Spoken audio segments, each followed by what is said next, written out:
I'm really excited about this new partnership we've created with a new client. This is a dynamic lady that I've gotten a lot of energy just from meeting with for a few times. And she retired after a long career as a federal employee with a pension that's going to be enough to really provide for most of her living expenses. There may be some additional things that she wants to supplement from distributions from her TSP or other retirement accounts, but for the most part, the income is going to come from her FERS pension. So in addition to that, a healthy balance sheet of a TSP worth $900,000 to $1 million and some savings on the balance sheet as well. And there's also some home equity. And a lot of her goals revolve around family, which I absolutely love. So she's a young enough retiree that her parents are around and she wants to be able to enjoy them, as well as, her immediate family, her son and grandkids, right? So one of the big goals is to acquire a piece of land to be able to create a multi-generational type of place for everyone and build a house there, be able to have enough room and flexibility so that, maybe the children and grandchildren can live there as well. So really cool, really dynamic idea. And,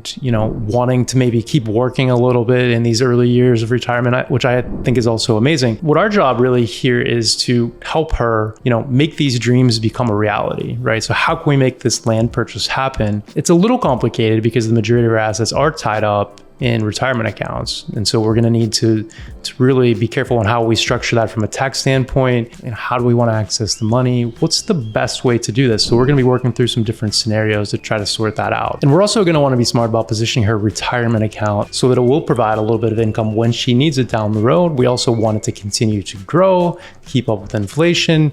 All right, so we're going to want to be smart about how we position it, maybe using the G fund as a buffer, maybe using ETFs. One of the big ideas here is, we're obviously going to want to be conscious of what she may need from an income standpoint in the shorter term, the next 5 years, the next 10 years.